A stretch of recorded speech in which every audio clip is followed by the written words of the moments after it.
So like when you first get on the phone, is it like, dang, I suck? Like I'm not closing nothing. Like what's that like at the beginning? I mean, at the beginning, it came to the point where I took 200 calls. 200? Yeah, my first month. I took 200 calls and I closed 8 deals. Worst percentage ever. And it came to the point where my client even came up to me and was like, Pat, do you really want to make money?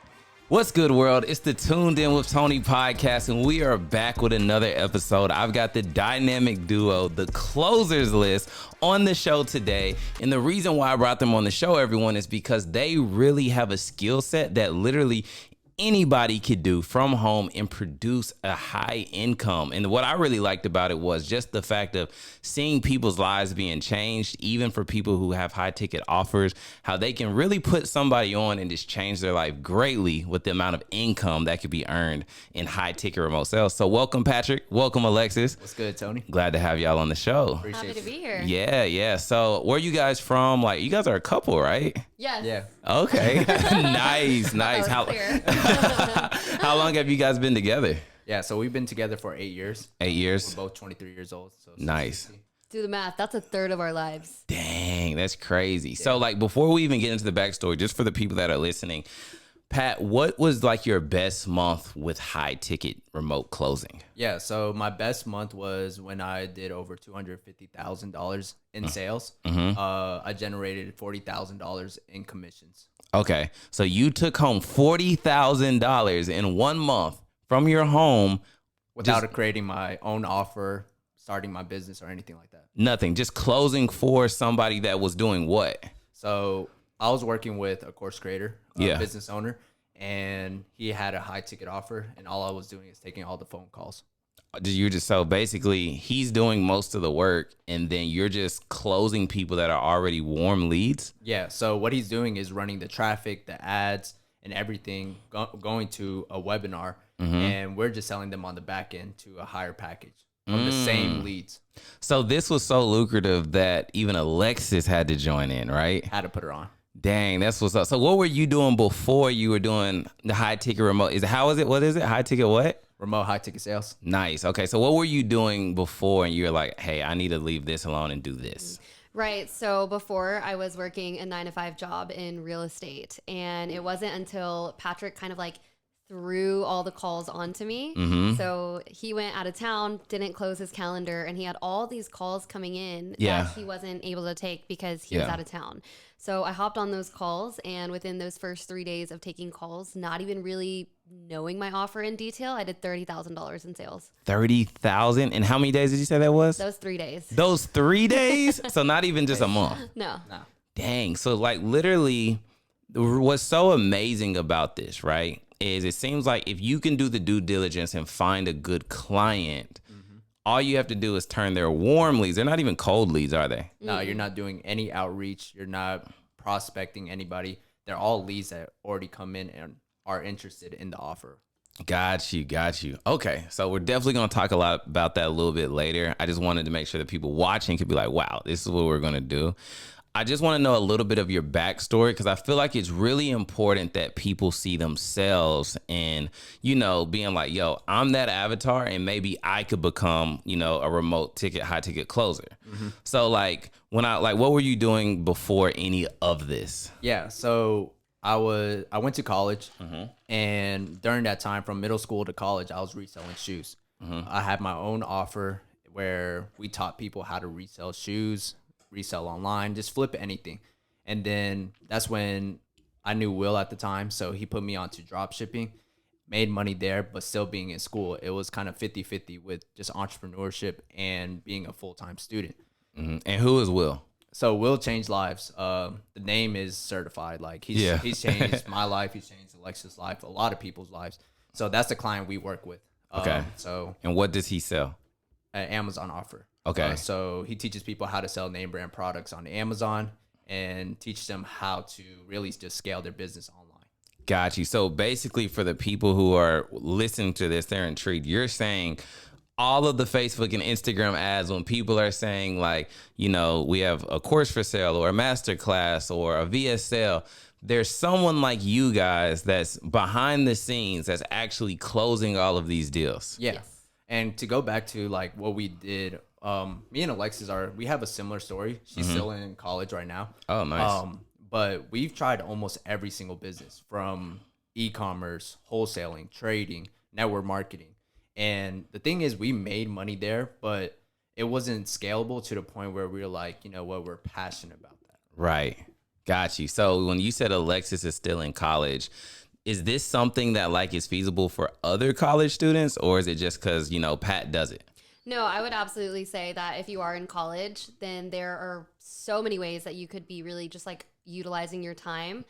For me, it was more so of a paradigm shift. I had to realize that there were people my age making, you know, doctor salaries within a month. And so once I was exposed to that information, I knew that I couldn't go back. So I used to party 3 days a week. I don't even really remember a lot of my weekends, but until I realized that people that looked exactly like me were doing these huge, huge numbers, I knew that I could do it myself. So my time that I spent partying, I started working on myself and trying to learn different things that I wanted to get into. And so, you know, that's how we're 23 years old and having gone through several different business ventures because we decided to invest our time into something that would bring us more. Got you. What were the different business ventures that you guys went through?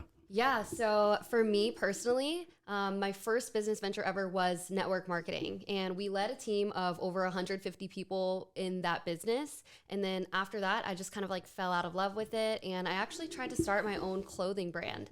That went well for a little bit until I realized I didn't like that either. And then I started wholesaling real estate. I made a lot of money with that. That was my first $10,000 that I ever made. But I also didn't really like that business model until I came across high ticket sales, which has actually been what I've been able to run with. Nice. And Pat, like, how long did you do just the shoes? Yeah, I've been doing shoes since middle school. I stopped literally last year. Yeah. So it's been a long time. Everything I've done, it was a come up, and then I wasn't just disciplined with the money. Right. So I didn't understand money till really last year. Yeah. And I think that was the most important thing for me, is that now I have a high income skill. Yeah. But after going through 4 to 5 years of trying to figure things out, what is that lesson? What is that big lesson that I could take from everything that I've tried where I could actually stack up my money? Got you. So when you're doing this type of sales and you have a good client, right? And we're going to talk about finding a good client. Yeah. What is it like going from being a college student to possibly like now you're like, wow, like I literally just was on the phone for what, 20, 30 minutes, made what, $300? Because usually what's the percentage that you would take home usually? 20%. 20%. Okay. So let's say, what prices are these course creators selling their courses at? Yeah. So it could range all the way from $2,000 all the way to $40,000. Even more. Some masterminds cost $100,000 to $250,000. But what's common and what people usually sell inside of this space is from $2,000 to $45,000. Got you. So what I'm hearing, you're actually not selling the course, you're selling a higher ticket offer that's on the background. So for people who don't even see what's way back there, can you explain a little bit of like what's going on to where it's like what the high ticket is? Because like what we see like, okay, someone's selling a course on whatever they're expert in, and like what is the high ticket part? Yeah, so what the high ticket part is, something that requires more accountability. And usually what you usually see on all these clients' businesses or these ads is the front end offer, something usually low ticket or something that ranges from $1,000 to $2,000. And that's usually like a do it yourself course. Got you. The bigger packages that we sell are done with you or done for you. So those range more, but they take less work of the customer actually doing it themselves. Got you. So they're relying on the business owner, or they're working with our coaches or anything like that. Got you. So I've seen various ads. I didn't really know what they were. So I've heard of appointment setting and knifers and in the word closers, which you are. So like what exactly is the whole framework from, I guess, beginning to end with all those?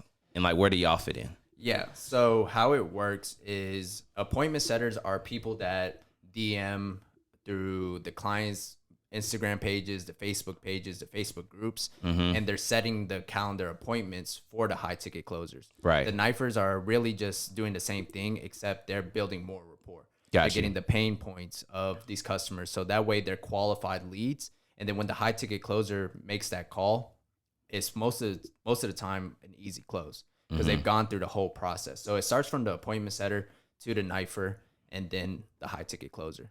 Gotcha. And everybody eats off of commissions. So what's so amazing to me to think about is when you see like these big influencers, right? So behind their Instagram is really a whole ecosystem of sales teams. So, and that's what I was surprised about because it's really just not them just in their Instagram DMs, is it? No, absolutely not. Okay. Dang. So that's crazy. So literally like if I was just say I'm amazed by some influencer, right? And I just hit them up and I'm just like, yo, love what you do. I'm really interested in you. That's probably not him responding back to me. No. Correct. That would be his appointment setter that's actually responding back to you. And exactly what does the appointment setter do? I know there's like set appointments, but break it down a little bit. Yeah. So what the appointment setter would do is they would just continue to talk with you and say, what is it about my page that you like? What is it about me that you like? What is it that you are hoping to get out of following me? Is my content is it beneficial to you? And then they're going to gather all that information from you and then lead you over to booking an appointment with our team. Got you. Okay. So that makes sense. Yeah, And I was actually an appointment setter before I even. that's where you started? Yeah, it's the entry level. Okay. To this business. And when I was behind my client's page, the Instagram DMs, people thought they were talking to the business owner. So what I had to do was study the content of what the course creator or business owner was putting out so I could sound exactly like him inside of the DMs. That's what I was wondering. I was just like, so if you have other people, like, is there like a training that they have to go through to like understand that client's voice? Yeah. So it would be studying their content, studying how they talk is the main thing. And their slang. The slang is the most important thing because you want to make sure that you sound very, how do you say it? You don't want to sound like you're someone that's a script. Right. Someone that uses like ManyChat, for example. It's just a script that sends out. People want to talk to the actual person. So if you can sound similar to the business owner, they're going to trust you and give you all the answers that you want to hear. Got you. So what I'm really big on this show is tearing down objecting beliefs, right? So if someone's watching this and they're just like, what's the difference from like, they're just thinking you're like, on the phone doing cold sales calls, like what's the difference? You know what I'm saying? Versus the person that's just calling you trying to sell you a car warranty or, they're just selling you something and you're like, I don't want to talk to you and hang up. Yeah. What's the difference in what you guys do? Yeah, so with high ticket remote sales, it's all inbound leads, which, like you said earlier, it's warm leads, right? Yeah. So whenever you are working in network marketing or car sales or home security sales, home insurance, whatever it may be, those are all going to be cold leads that you are actually seeking out. So you're hitting up people that aren't necessarily enthusiastic to talk to you. Right? These people don't care. These people want to go throughout their day and not be bothered. But when you are working as a high ticket closer, these people are actually seeking you out. So it's the complete opposite with the type of leads that we work with. So we actually don't seek anybody as closers because our job is not to market. Our job is to just come in and close, right? So all of the leads that come to us, they're doing just that. They're coming to us hoping that we can inform them on a program or an offer and alleviate some of the pain points that they have. So they seek us. We never have to seek them. Got you. Okay. So for the people that say like, man, this is too good to be true. Yeah. What's some of the hard parts or is it really too good to be true? Yeah. So it's a simple business. There's not more than what we say. Yeah. But it is performance based. Right. And the reason why it's performance based is because, we want to see who can actually perform in this business and who's actually willing to show up and do the work. Right. So it's not a guaranteed salary. But the best thing about it is that since it's not guaranteed, there's no cap on how much you can make inside of this business. My first month, I was able to do $8,000 in commissions. 6 months later, I'm able to do $40,000 a month consistently just from my same framework that I've been using for the whole time I've been high ticket closing. So I would say the hardest part is really connecting with someone on the call and not being the traditional salesperson. Right. Because when we think of sales, everyone thinks of negative. Like, I'm not picking up this call. With high ticket sales, these people are coming to you with the pain already. Right. So all you're doing is caring for that person and wanting to shift their paradigm on believing in themselves that they could take this program and that they're actually going to get better results from it. Got you. Okay. Yeah. You gonna say something? Yeah, and if you're somebody that's completely new to the space, I would honestly say the hardest part that you are going to encounter is landing a client. Yeah. Yeah, so whenever it comes to landing a client, there are different things that you want to look for when you are working with a business owner. And you are going to want to ask them questions before you agree to partner up with them and be their closer. So whenever you are doing your outreach, and it could be on social media, it could be on Facebook, Instagram, you're just reaching out to business owners and telling them, hey, I have some value that I can give you, and I can also help 10x your business. From there, you are going to set up an interview with that business owner. And while they're interviewing you, it's also very important that you are also interviewing them. And the reason why I say that is because you want to vet who they are and also vet their offer before you decide to start closing with them. So one of the first questions that I recommend anybody ask to a business owner is, how much are you generating in sales per month?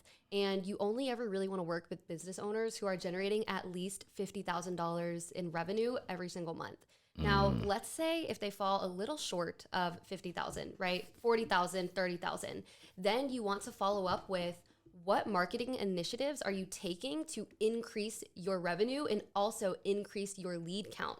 Because it really is dependent on how well your business owner is able to market themselves. So if your business owner is pushing paid ads, they're going to be able to generate more leads for you. And the more leads you have coming in, the more people you are able to close. So the next question you also want to ask is, how many leads are you generating per week? A good average is anywhere between 50 to 100 people per week. So that means that those are 50 to 100 people that you could be getting on the phone with and you could be collecting a commission with.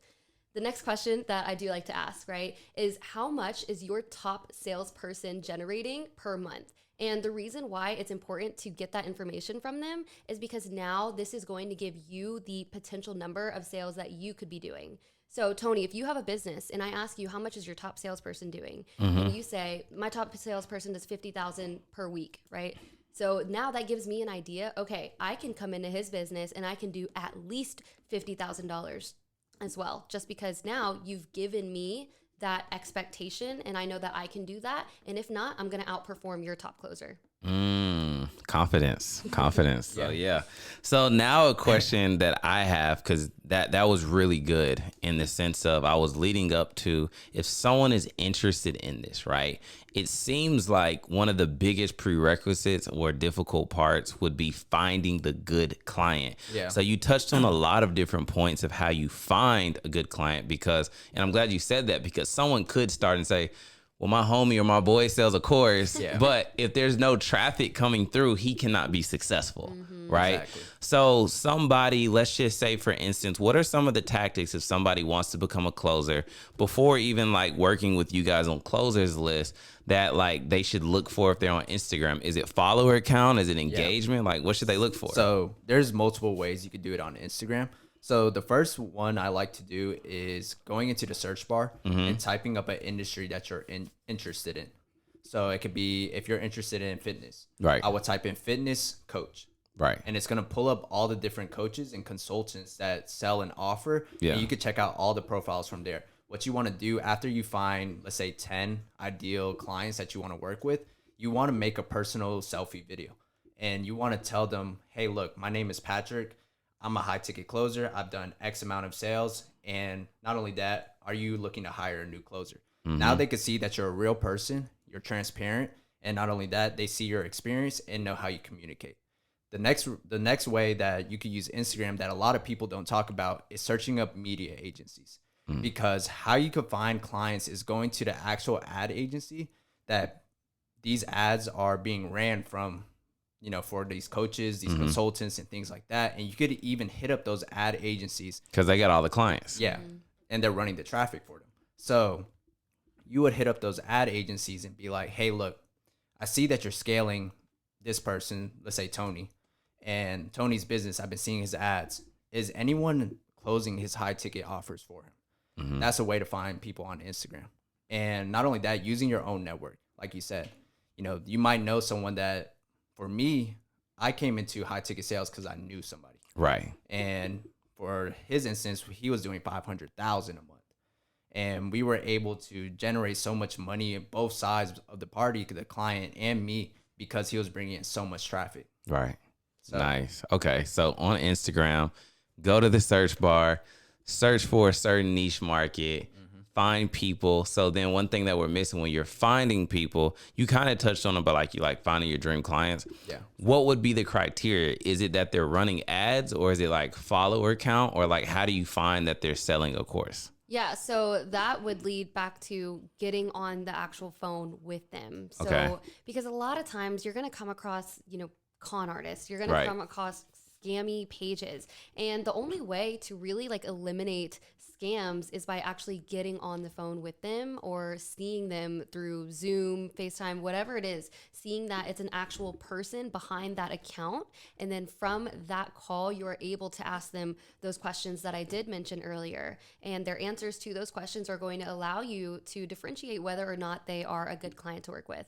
So as I was saying before, just a little recap, right? You only want to work with people who are generating at least 50,000 a month, who are generating at least 50 to 100 leads per week, and then have a closer already. And if they don't have a closer, right, if those numbers check out, then at least you are able to come in and be that closer for them and start 10xing their business. So of those 3 questions, you just need 2 of those 3.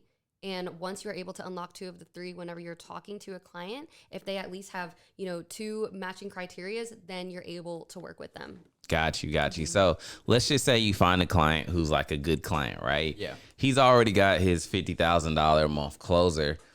Is there always room for another closer, or is he trying to keep like his main guy happy? Yeah. So what I'd like to tell business owners is that when you get to the 100 mark of leads and you're scaling your business, you want to make sure that you hire another closer, because only one person could take up so many calls in one week before it becomes something that they don't even want to do anymore. Yeah.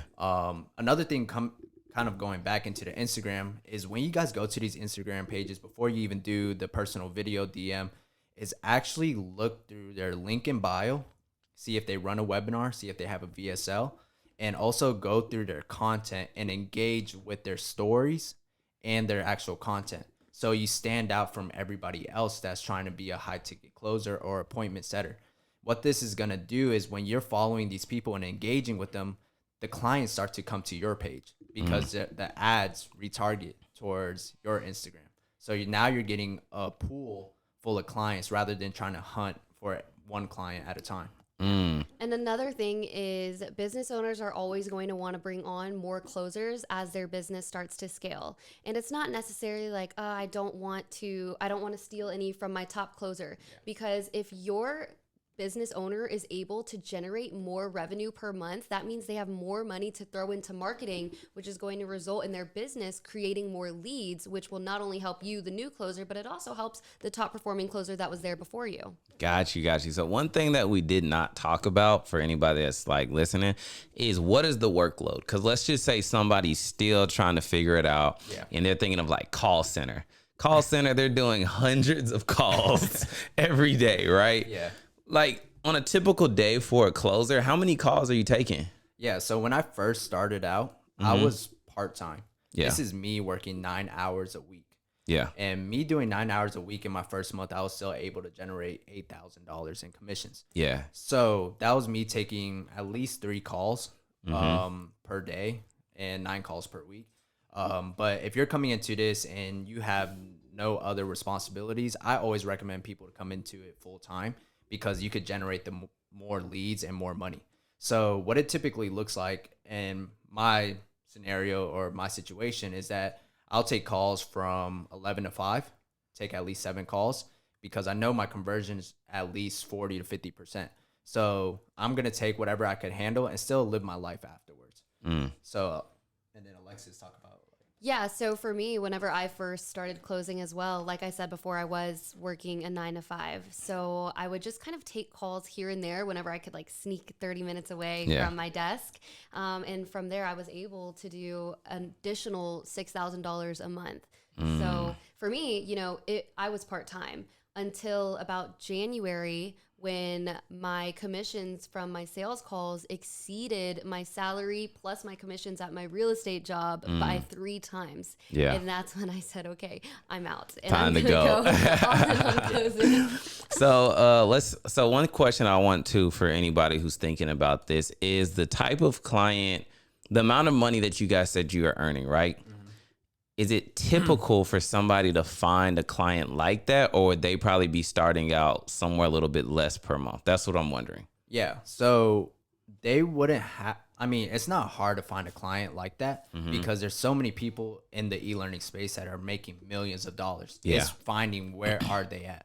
So one good way that a lot of people don't talk about, and this is a gem, but in YouTube, if you go to the $1 Million Worth of Game podcast and go into the middle of the episode, you'll see a business spotlight. Right. All the people that are going onto those business spotlights are high level entrepreneurs. Right. So those are the people making the 500,000 a month, the millions a month. So I would hit up those people. But it might, the thing is with finding those type of clients, it might take a lot more work. Right. But it's worth it, because if you could land a 7-8 figure entrepreneur, you're able to make 6 figures faster than you think. Got you. And is there like a sweet spot for the type of client you get? Because let's just say I'm listening to everything you say, right? Yeah. And I say, oh, I'm just going to go to Dan Henry, Myron Goldman, Alex Hermosi. You know what I'm saying? Like, what's the sweet spot for a client that's probably accepting closers? I would say the sweet spot is for someone that's wanting to scale. Yeah. They're looking at their cost per leads, and they're like, you know what? We're only selling one offer, which is the front end offer. And I would say the sweet spot is someone that's on their way to 7 figures. And how you find out is really getting on the interview with them. Got you. And then you said this is commission based, right? Yes. Correct. And then if somebody's like, oh, I hate commission based jobs, go ahead and break that objective belief of why you probably wouldn't even want a base salary, because a car salesman has a base and a commission, right? So just break that objective belief. Yeah. So one thing I'll say about commission pay is that it actually makes you work. So the real question is, do you actually work? When you get paid a base pay or any guaranteed income a month, you could do whatever. You could BS around and just sit there and not do anything and still get paid for it. The thing with this is, if you want to make a lot of money, you got to perform. Yeah. And the thing is like, when you land a client, these clients are looking for top performers.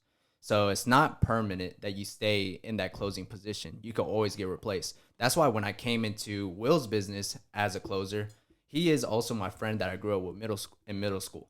So I saw it as, you know what, he gave me the opportunity to start closing his offer. Although he's one of my friends, I don't want to be replaceable for his business. So that's why every single month I was learning more about his offer or sharpening my skill with closing.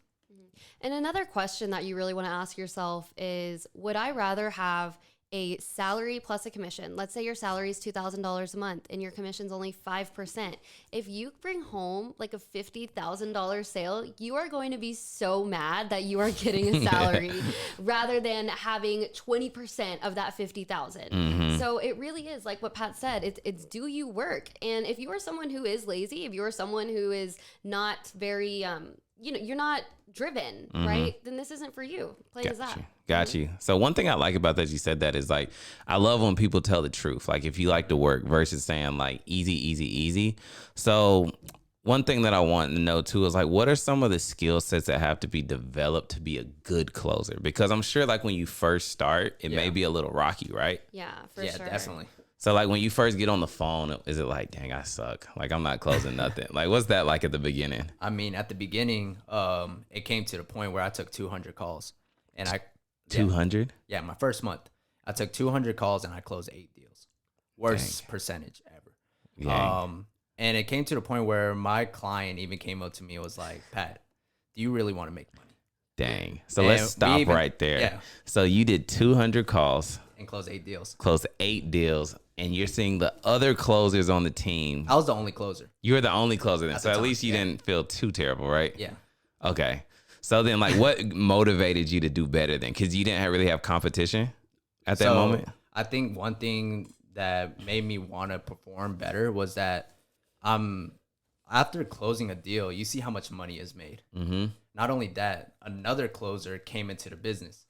one of our good friends, Colin. He came into the business in 2 weeks. He made $15,000 in commissions. And I was like, I called Colin and I was like, Colin, what are you doing that I'm not doing? Right. How can I get better at the business? Do I need to learn the business? Do I need to do anything? He was like, this is what you got to do. Stop asking too many questions and stop making it sound like everyone is logical. Like they buy off of logic rather than buying off of emotions. Most people buy off of emotions. So I always thought people just had the money and never really cared if they bought or not. It was just like, hey, look, if you have $6,000, I think you should invest into this. Rather than creating that urgency, that scarcity, like, look, this is the only time you'll get it for $6,000. Gotcha. Are you serious about moving forward? And are you serious about your goals? Because what if 30 days from now, you can make twice as much from that investment? So, yeah, I'm real big on sales psychology. Yeah.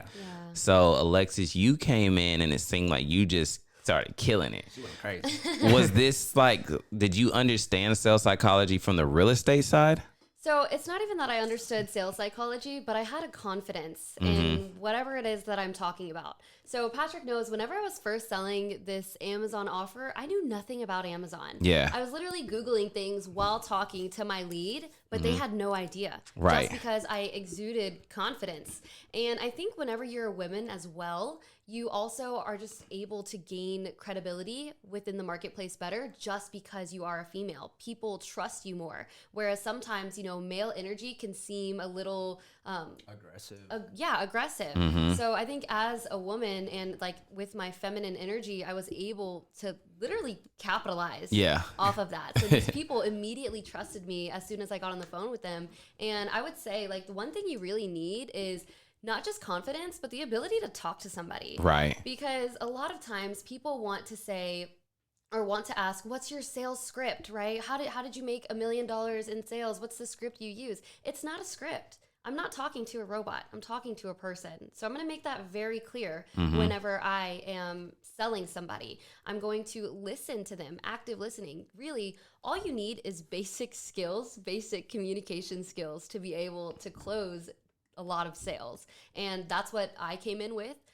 But obviously, the more you start to build, the more you start to learn about the industry that you're selling in, the even better you will start to close. So before, whenever I was taking these calls, my calls were about an hour long for me to close. Now I range anywhere between 17 to 30 minutes. Okay. And then if somebody is on the phone and then you're selling something for $6,000, right? Yeah. And I remember even with me and my funnel building service, like the amount of money that we were starting to charge people was so new to me, right? So when you get into this business and you're on the phone selling someone who you've never seen before, and you're like, hey, the program is $6,000. What are some of the tactics that you use to actually provide, like convey the value to get them to swipe a card for $6,000? Yeah. So for me, right, my whole thing whenever it comes to sales calls is that I'm not trying to sell you. I'm trying to be your friend, and then I'm trying to give you advice. Right. So my whole sale is actually whenever I'm building rapport.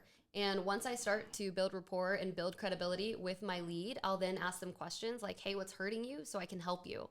And then I will go into what my offer is going to provide for them that will alleviate them of the pain that they showed me.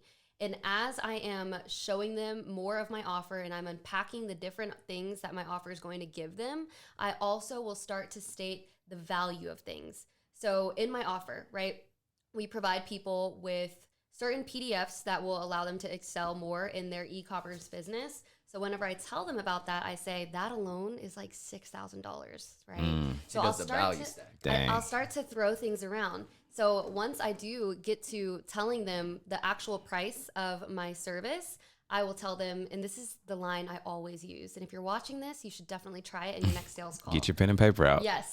So the line that I always use is, so obviously with the additional information and additional access to high level people and additional support, of course, there's going to be an additional investment that has to be made.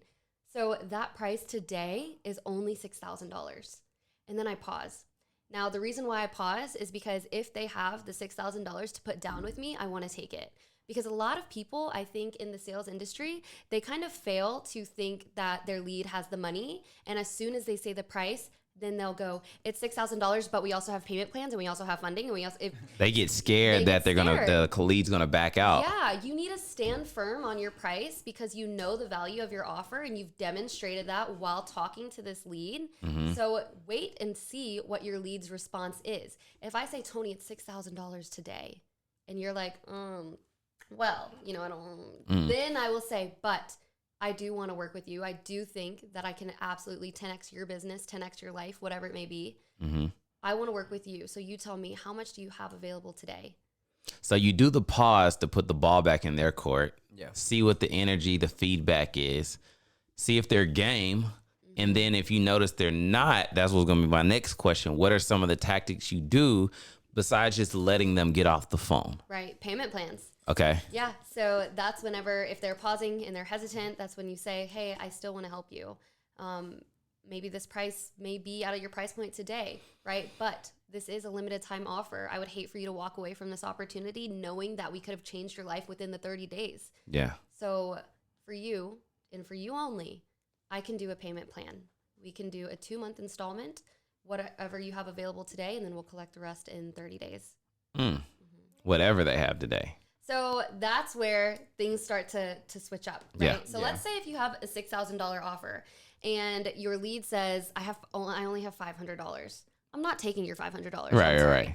And I'll make that known. I'll just be like, oh, so unfortunately, that is way too low. For the value that you're going to be receiving, it would be a disservice for us and for you to only put down $500. So when do you think you would be able to at least have $1,500? And then they'll tell me, I won't have it till next Friday. Yeah. Right. And this is another tactic that I've also just picked up while being on my sales calls. So I don't want to wait until next Friday. Right. I'm not going to, because then that sale could walk away from me and they might not answer my phone call next Friday when they said that they would have the funds. Right. So what I've actually been doing for people that do tell me that is I will say, okay, so I know that you said you have 500 today, but you know for a fact, you know, that's not going to give you our offer. That's not going to give you our program just because that's not enough. Now, I already told you this is a limited time offer because we're only working with a small group of people. What I could do with your $500 today is I can lock your spot in. This will not give you access to anything within my program, but at least this will put you on my roster. So once you do have the capital to actually get started, then we can go ahead and process the remaining $1,000 next Friday whenever you do receive it, and then we'll be able to unlock everything for you. But because you are placing a $500 marker, no other client can come in and take that from you. Got you. And that's kind of building off the scarcity, Yes. right? Yeah. Got you. Okay. So then you said earlier that appointment setting is an entry-level position, right? So becoming a closer, is it hard to just jump to that, or do you need to start at appointment setting? So you don't necessarily have to start at appointment setting, but that's what's traditional. That's what you see in the industry, is that the client might not even know if they could transition to offer very easily for you to take the sales calls. Yeah. So they don't trust you right away. So they want you to at least understand their clients, their clientele. So they'll start you off with DM setting or appointment setting. If not, if you sound good and you can communicate, that's really what it is. And the skill that you need to have is being able to talk to people. Then it just depends on where they're at in their business. But if you're someone that doesn't like to talk to people on the phone or like to go on Zoom calls and show your face, you can just come in and make money through appointment setting. I've seen appointment setters make $15,000 to $30,000 a month just sending out messages, because they get paid off of commission as well. They get Sending out messages where? So through these clients' businesses. Like it's just an Instagram? Yeah, either Instagram, Facebook group chats, all the different communities that these business owners have, and just setting them on the calendar. And once the closer closes them on a high ticket package, they make 3 to 5% of what was closed. Got you. So that's what I was going to ask. The payment structure for appointment setters, 3 to 5%. Yeah, some clients give 10%. It just depends. Every business is different. Got you. So if I'm the business coach, consultant, or whatever, right? Yeah. Totally, I may be paying like 25% because I'm thinking you got to pay the appointment setter and the closer. Yeah. Got But you. it's 25% as a business owner that you didn't have to do any work except run traffic. Got you. So a lot of these you know, people who are selling these high ticket offers are kind of just looking at their phone and seeing like closing coming through, like, oh, sold another $7,500 package. Yeah. So they're cool with giving the 25% up because dang, okay, thanks. I know people are watching this right now and they're just like, man, I'm got to go to work. What I could be at home just doing this type of work right here. And something I want to add is it's not even necessarily like you have to throw away your job. If your job is something that you love, because of course there's people out there that love what they do, then this is just another way for you to create additional streams of income, right? I think growing up, we were always taught like additional streams of income is all reserved for the wealthy population. Right. And that's not something that we are going to have access to just being, you know, first generation children. But we've seen it now with COVID and with the pandemic that additional streams of income, it's no longer a luxury. It's no longer reserved for the wealthy class, right? It's a necessity for us to survive. And we're actually about to go into a little recession here, but sales is going to be the one skill in 2023 that is going to save your butt from that recession. That was deep, because think about it. If we're about to go into recession or whatever is going to happen, and what's also good about the service that you guys offer is when a business owner is doing great, what do they want? More sales. Exactly. When sales are down, they want more sales. So it seems like what you guys are offering is very high in demand all the time. You know what I mean? So I think what's really important is social proof. So anybody that's watching right now, if you could give a couple like examples of people who have made that transition outside of you guys and just create avatars for the people watching, that would be great. Just give some, like, maybe some people you know who became closers. Yeah. So one of our students, her name is Corey. And the reason why I like to bring her up is because she was in the same shoes as we were. We tried starting up businesses. She also worked a job as a nurse, making, let's say, $3,000 a month. And she came into this business and literally was like, you know what? After her first close, she was like, you know what? It's time to transition. I think I found it. It was the proof of concept of like, look, if I spent 30 minutes on a phone call to make $1,000, $500, it's way worth it than going into a job spending 8 hours to make only 250. So now you're starting to realize what's important. Is it the time or the money? Or what if you can have both just from one skill set? So I think for her, she actually left her job. She's starting to learn more about her business because she's next to a 7-8 figure client. So she gets to see the operations behind it. So now she's able to make a lot more income, see and talk to an 8-figure client every day, and be able to work wherever. Got you. Yeah, and then we have another student, and his name is Donald. Donald is a father to 2 little girls, and he also has a wife. So, he's the whole thing. Wife, kids, family everything, man. right? Yeah, family man. And he actually has a job as an engineer, and he's still working his job. But now with high ticket closing, he's been able to bring in an additional $6,000 to $8,000. That alone is someone's salary. And he's still working. He's still working. So he's stacking that on top of the money that he's already bringing in with his job. Got you. So that's why I was saying, it's additional streams of income. You don't have to drop everything you love and everything that's going on in your world to infiltrate the world of high ticket sales. You can absolutely integrate it into your schedule. Got you. So saying integrate into your schedule, this is a thing that you're probably seeing your schedule ahead of time. You're not taking like day of calls, I assume. So it mainly is just going to be good for someone who has flexibility in their job. Yeah, definitely. Got you. Okay. So flexibility in job. So we heard 2 good examples, right? So if somebody was interested in doing this and they needed help or direction, how could they tap in with Patrick and Alexis to become better as a closer? Yeah, so the one thing that you guys could do is message me on Instagram at Patrick H. Khim. And me at Alexis M. Celeste. And what we could do is not only just show you guys with all the content that we put out and the free value that we give, but we could even give your audience a free framework and script on how they could get a client and run that play to $100,000 in commissions. Dang.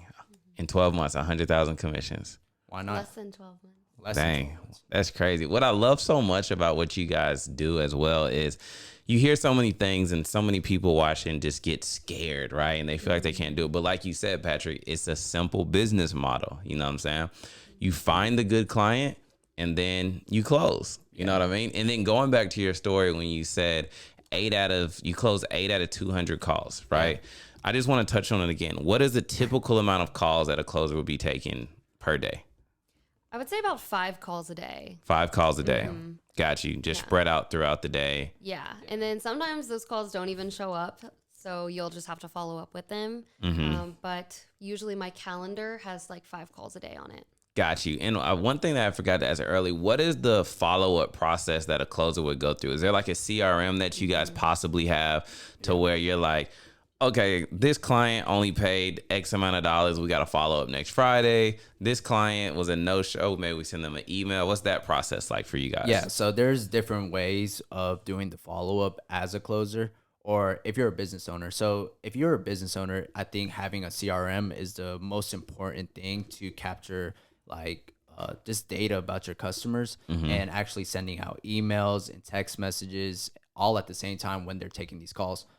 For a closer, there's multiple ways that you should follow up. If someone's on a payment plan, you should be next to them throughout the process of them taking the mentorship program or any high ticket offer, because you only get paid based off the payments that came in. So if your second payment doesn't come in from that customer, you're not getting paid the rest of the commissions that you deserve or earned.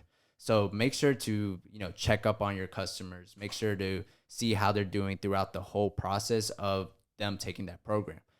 Another thing that I like to do is if the business owner doesn't have any CRM or any system in place, this is when you become a top performer for that business owner. This is where you become that A player. And this is what business owners don't say much, but this is what they're looking for inside of a closer, is for them to take their leads of all the calls they've taken in the past 30, 90, 120 days, however long you've been in this business, and look at how many people you close versus the amount of people that booked your calls or booked your appointments, right?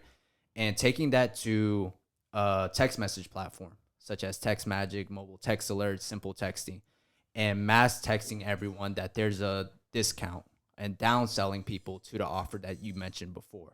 So the reason why high ticket is just good for any business owner inside of the e-learning space is because these are customers that probably already bought something or they were interested in something. So now you're just making extra money. So what I like to do and tell the clients that we work with is let your closers take that lead count, that export, that CSV file, and bring it to a text message platform. And this is where you reinvest your money back into the business because it doesn't really cost you anything to get into it.